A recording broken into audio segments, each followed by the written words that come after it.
Yes, so today we'll be talking about JavaScript arrays, objects, JSON and ES6 plus features. Okay, so have you ever felt stuck working with JavaScript arrays or confused about how to undo objects and JSON? Or maybe you are curious about ES6 plus features that can make your code cleaner and more efficient. In this video, I'll break down this concept step by step with real-world examples to take your JavaScript skills to the next level. Let's get started. Okay, so let's start with arrays, which is one of the most powerful to handle lists of data in JavaScript. Let's use an example of a shopping cart. Then I can say const cart, which will be equal to an array of apples, bananas, okay, then oranges, and the last one, mangoes. Okay, should be mangoes. Okay, so that's our array.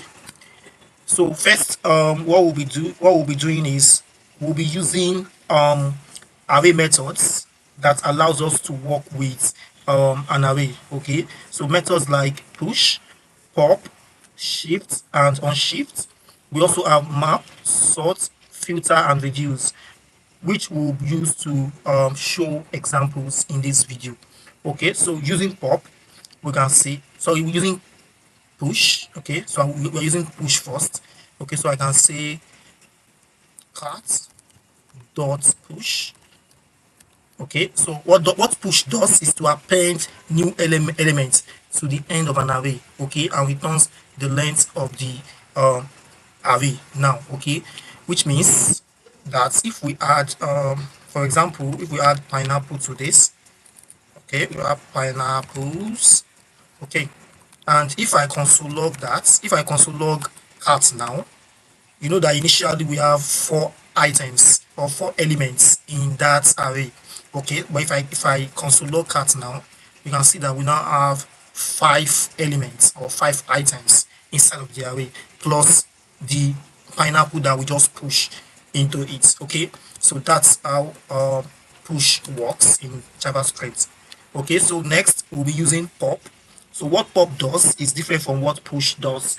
So pop adds elements to the array, while push remove elements from the array. So we use pop to remove the last item of an array. Okay, so I can say cart dot pop.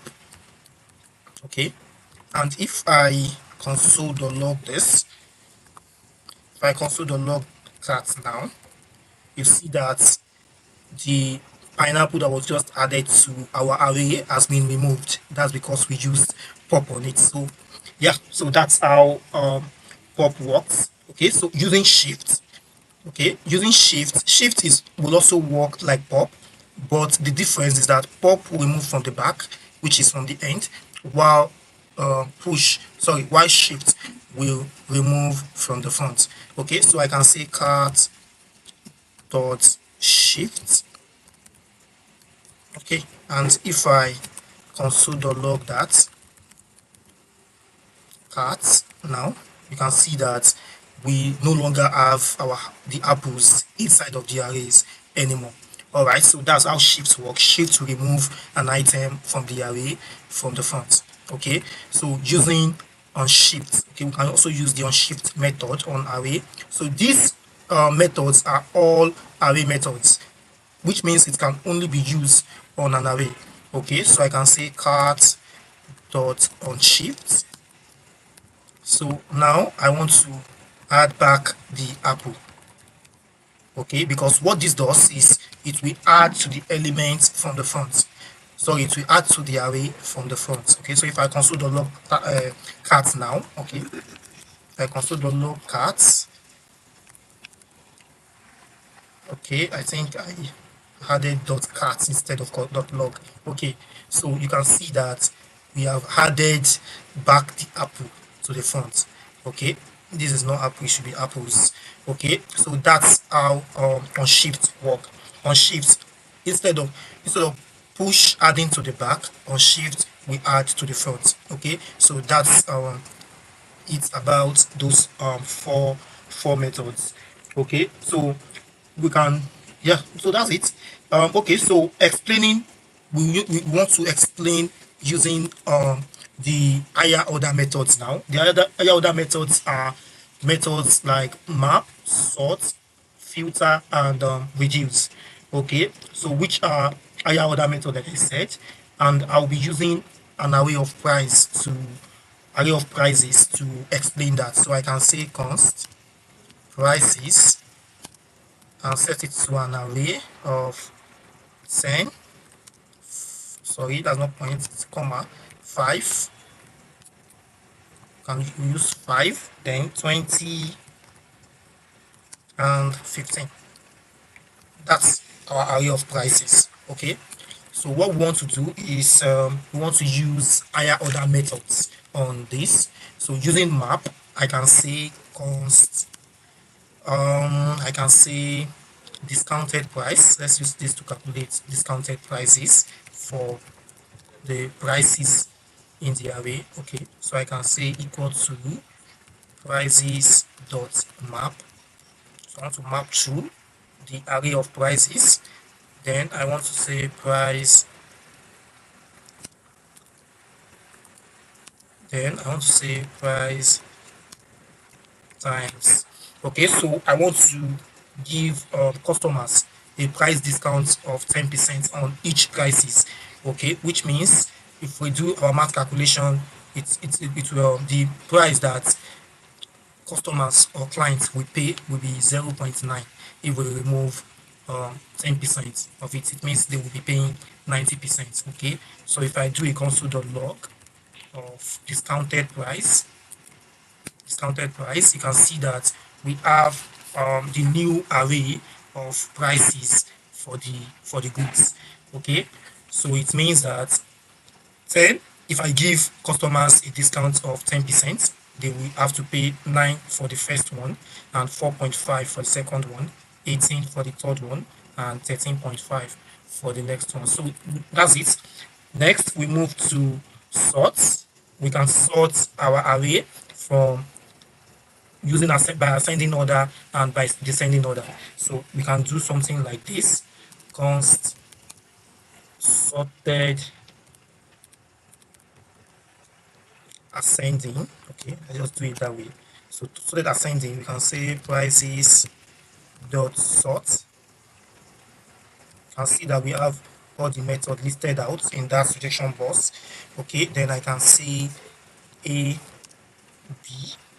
Okay, then will come up the price. Can see a minus b. All right, so with this we have sorted in ascending order. So if I do console.log, then I say sorted ascending, then you see that we have it as 5, 10, 15, 20. Okay, so that's it. We have sorted in ascending order. Then we can also sort in descending order by doing const sorted descending. Okay, I just put it that way, and then descending, and then we can see, you can just copy this and see prices.sort, but the difference here is that the b comes first before the e. So like this, we have sorted in ascending order. So if I console.log descending, sorted descending, you can see that we now have it from the back, which is 20, 15, 10, and 5. So that's how to sort an array in ascending and descending order. Okay, so next thing I want to do is I want to show you how to work with filter higher order methods in JavaScript. Okay, so we can filter our array by saying that const filtered array and set it to equal to prices dot filter, and then I want to say, okay, so I want to just say price, then then I want to return when prices is greater than 10. Okay, so we want to filter our prices, and we are setting a condition that we should want to filter out all prices that are lower than 10, but we want to return all prices that are higher than 10. Okay, so if we console.log that, if we console.log filtered array, we can see that we have 20 and 15, because those are the two numbers that are actually greater than 10. Okay, so that's how filter works in JavaScript. So the next thing I want to show you is how to use reduce. We can we may want to get the total sum of the cost in the array. Okay, we want to get the total elements, or the total number, or the total price of all the goods in the array. Okay, so we can say const total price, sorry, total prices, which will now equal to prices dot reduce. Can reduce that, and then reduce takes in two parameters in the function. So it takes the total and the price. Okay, and then we can set the function to the total plus price, and then we want our total to start from 0. Okay, so that's it, and then we can console.log that. Okay, and then we have 50. So if you do your mathematic calculation and calculate all of these array, then you see that you get 50. Okay, so that's it. That's how these methods like push, pops, shifts, and shifts works in JavaScript. So with those methods, you can add and remove items from an array, while we can use higher order methods like map, sort, filter, and reduce to transform, filter, and aggregate data. Okay.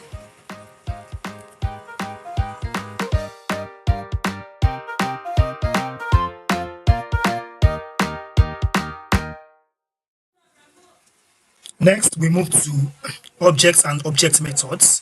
Okay, so objects are key to organizing data in JavaScript. We'll be using an example of a user profile. Okay, and then we can say, so if we use an example of a user profile, we can say const user equal to curly bracket. Then I want to say name is Sadiq, or let's just use the placeholder name of John Doe. Okay, and then inside of the object we want to also have age, which is 40 as a number. Then we want to have an email. Okay, for the email we want example,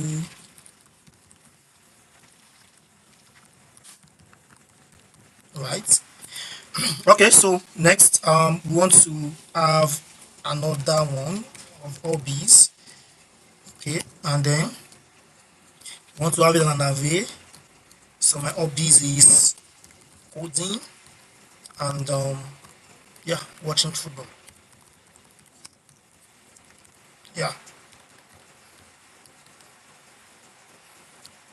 Alright, so that's it. Those are my hobbies: coding and watching football. Yeah, so I'm a die-hard football fan of FC Barcelona. Yeah, so I love watching football a lot. Alright, so that's it, and then we can console log that and console the log user. Yeah, so we have all of the properties of that object. Okay, so with this we can do bunch of things. Like accessing the object properties. We can access the object properties. We can do like const and say username, and we can set that to user dot name. Okay, and set user dot name. Then we can console the log that, the log user name. Okay, you can see that we have the value of name inside of our user object, which is John Doe. Okay, And also we can also add new properties to our object. Okay, so those are the things that we can do. We can say const, or instead of const, since it's just that we are adding, we can say user. We want to add if the user is verified. We want to know if the user is verified, and we want to turn that to true. Okay, so if I console.log user now, okay, so if I can show this to you very well, you'll see that we now have is verified, sorry, is verified inside as true inside of our object. Okay, and I think instead of doing that, we can actually show it using um, just highlighting this. Okay, you can see that we now have is verified is true inside of our object.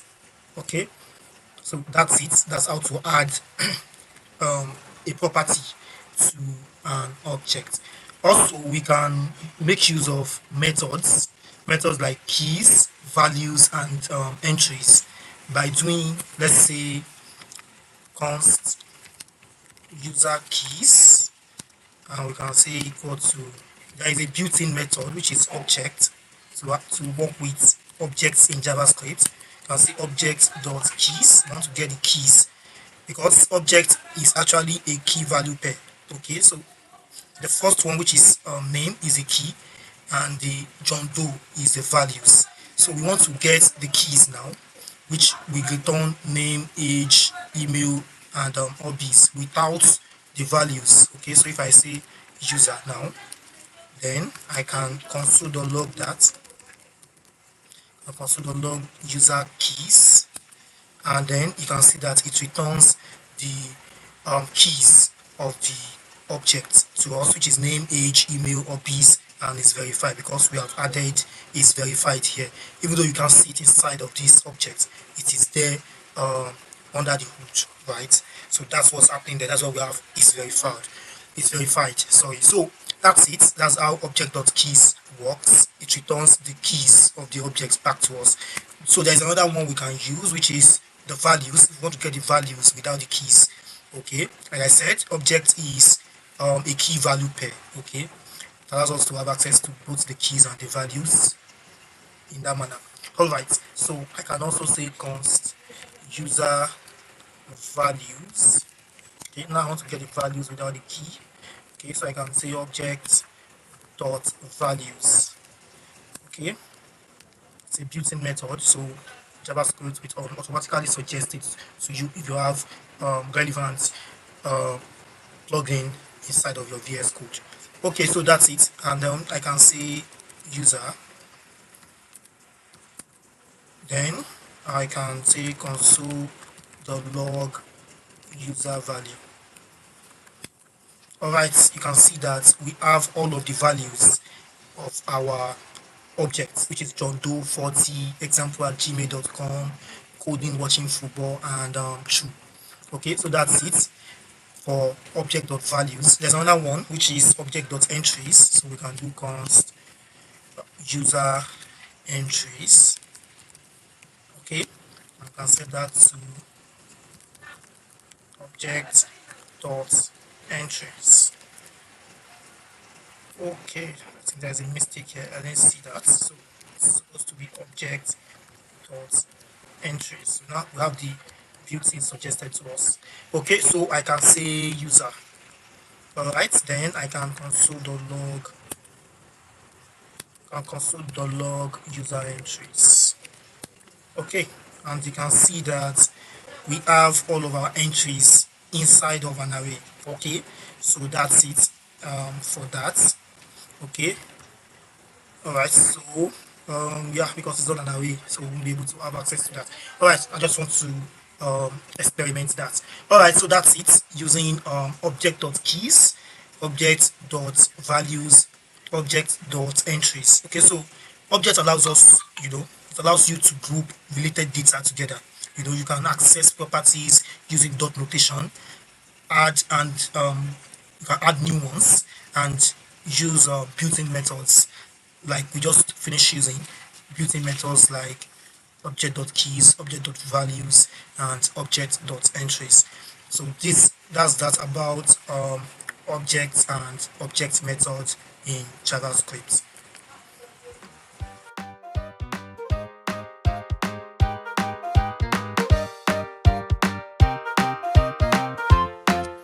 Alright, so next we'll be talking about working with JSON, which is just JavaScript object notation. Okay, so JSON is the to-go format for data exchange in modern applications.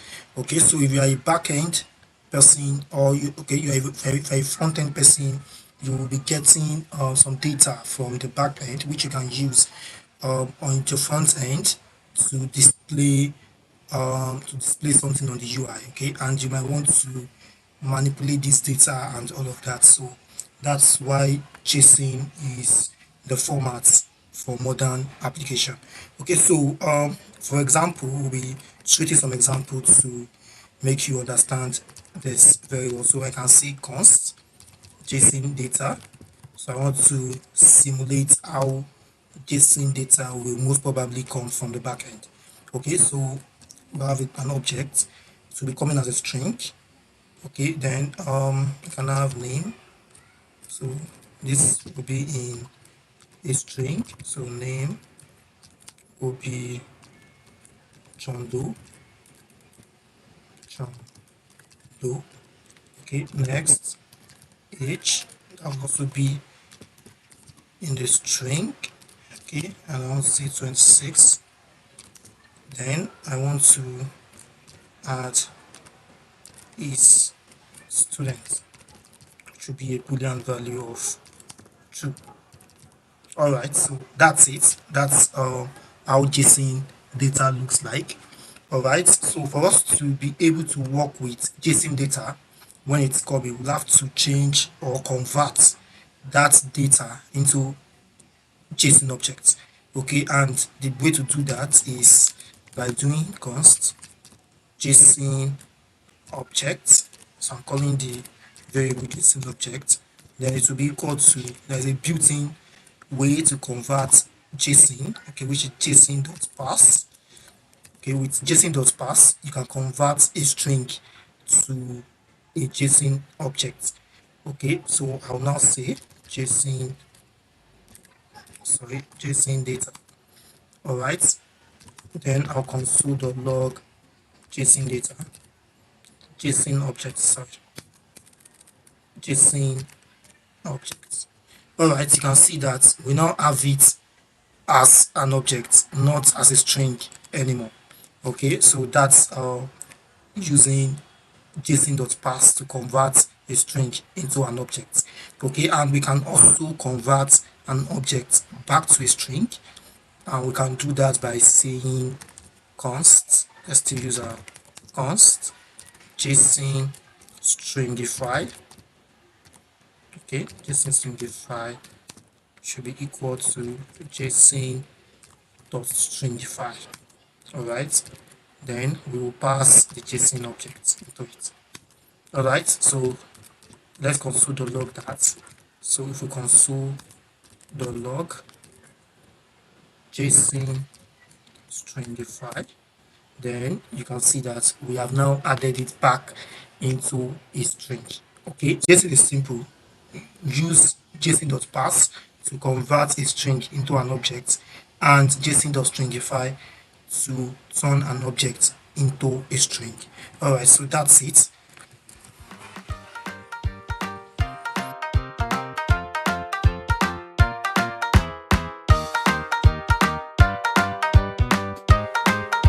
All right, so now let's talk about ES6 plus features. Okay, finally, yeah, like I said, we'll be talking about ES6 plus features that makes your code modern and efficient. Okay, and yeah, so for this I would like to do something. I'll say ES6 plus, this should be in capital letter, ES6 plus features. Okay, because we're talking about a couple of them, and it will be on destructuring. We'll talk about destructuring. We'll talk about the spread operator.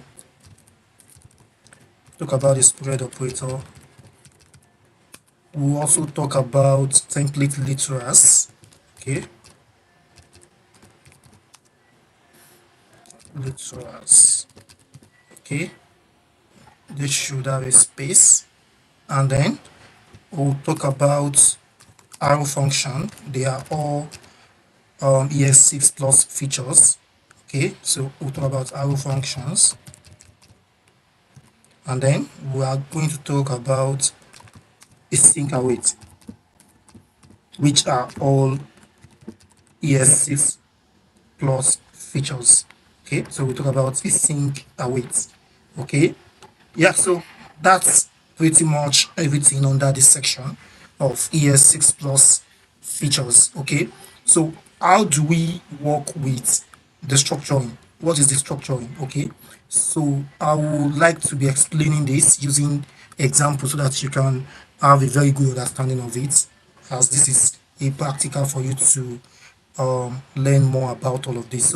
So far, if you are enjoying what I'm doing, please don't forget to comment, like, and subscribe to this channel. All right, so I can use an example of a product and say const product. It should be equal to a JSON object of with an ID of 1. Okay, and then we can have a name, since we are talking about a product. So the name can be, okay, let's say laptop. Okay, and then we want to have the price of the product. Okay, and then we want to say 1005.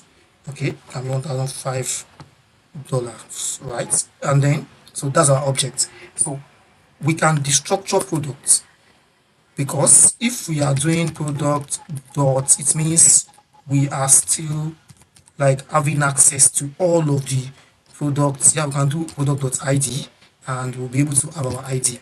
Okay, but we don't want to do that. We want to just have access to just the properties that we need working going forward. So that's why this helps you to make your code more cleaner and more efficient. Okay, so I can say const, I want to use name and I want to use price. So I'm only accessing the things I will be needing going forward. So I'll say product. It means I have access to name and price from my product object. Okay, and then I can console.log that and I'll be able to get my values. Okay, so I can say const console.log, sorry, I can say console.log name.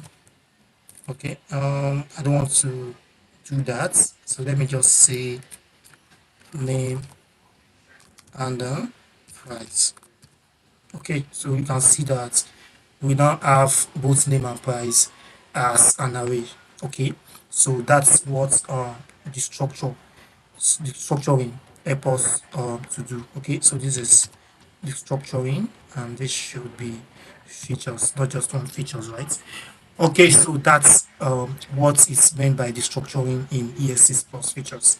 Okay, another one is we can use a spread operator.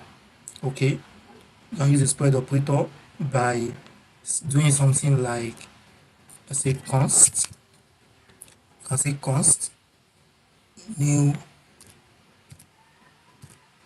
and say const new, let's say new cards should be equal to, I think we'll have to bring back the example of our cards before. Okay, so but then let's move forward for now and say we can spread our cards, but we don't have cards defined yet, right?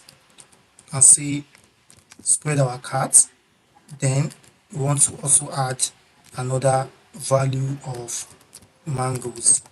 Okay, so let's define our cards. I can say const cards should be equal to an array of apples. Okay, apples and bananas. All right, so with that, what we have just done here is we have used a spread operator to spread the values of the cards inside of our new cards.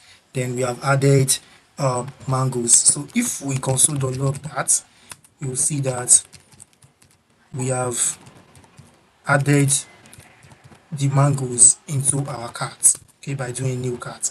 Okay, so what this does kind of similar to what push does, but this is a more cleaner way, and it will make your code to be more efficient.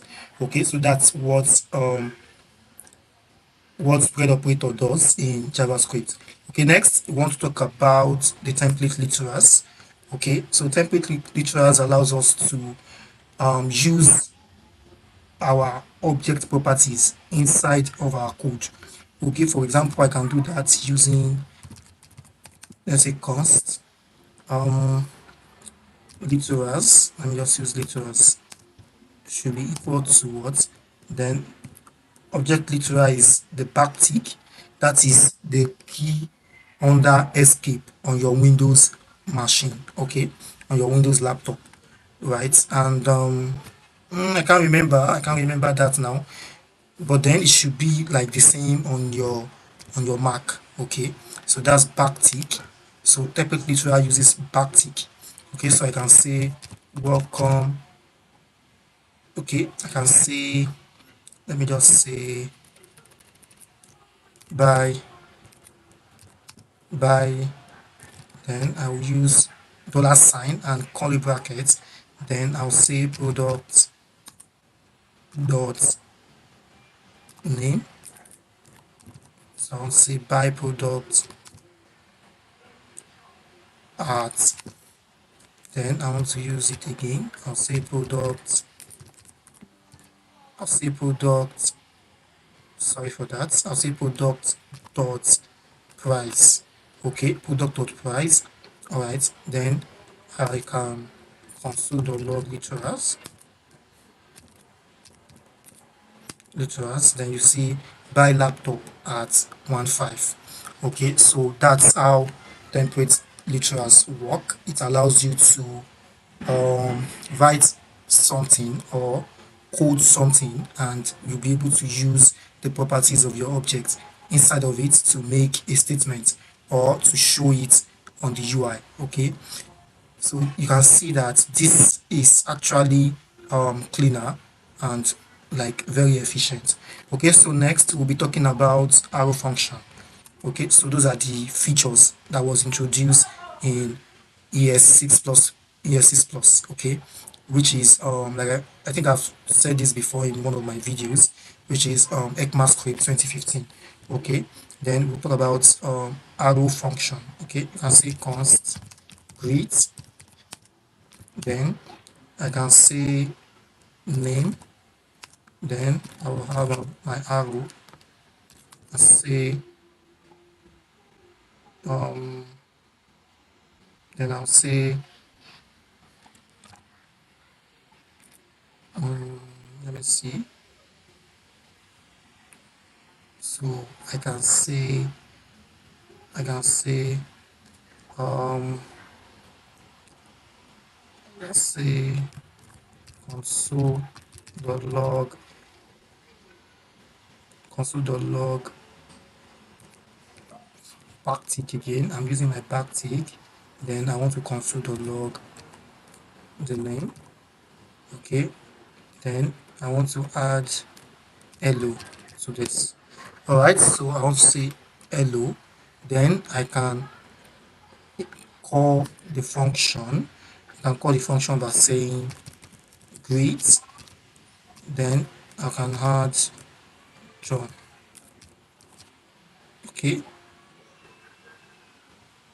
okay, so there's a mistake here.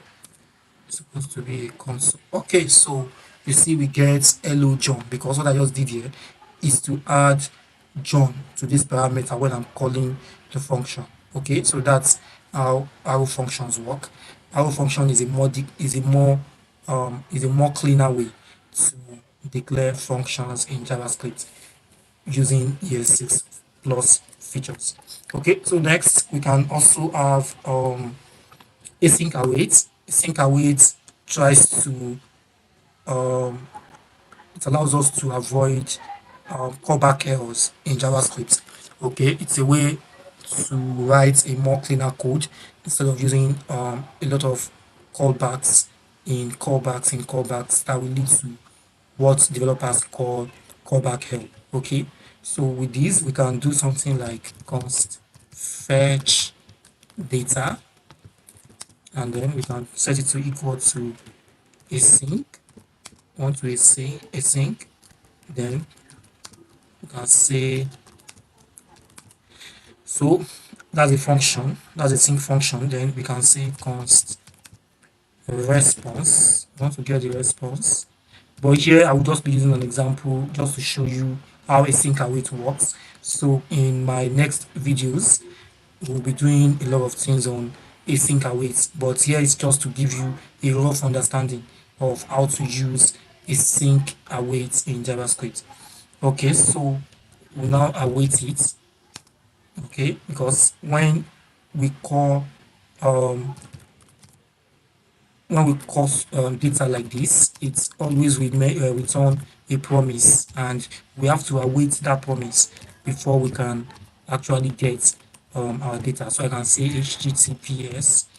Okay, then I can say slash slash, then let me just use api.example. Okay, api.example.com. So what I'm doing here is that example, then I'll say dot slash data. Okay, so that's it. So that's it. Then what I want to do next is I want to get the JSON. Okay, that's not okay. So let me just console.log this and say console.log. Then I can say response, and we'll be able to get our response. Then don't forget to call this function, then you'll be able to get whatever response that. Then don't forget, I just said that we are just using this as an example just to give you the rough understanding of how async await works. Okay, so that's it. That's everything on ES6 features in JavaScript. We have talked about destructuring, spread operator, template literals, arrow functions, and async await. So for destructuring to async await, this feature simply simplify your JavaScript code, making it cleaner and easier to read.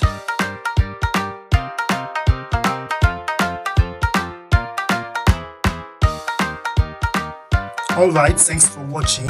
I hope this guide to JavaScript Arrays, Object, JSON, and ES6 features help you level your skills. If you enjoyed this video, give it a thumb up and don't forget to subscribe for more tutorials. See you in the next video.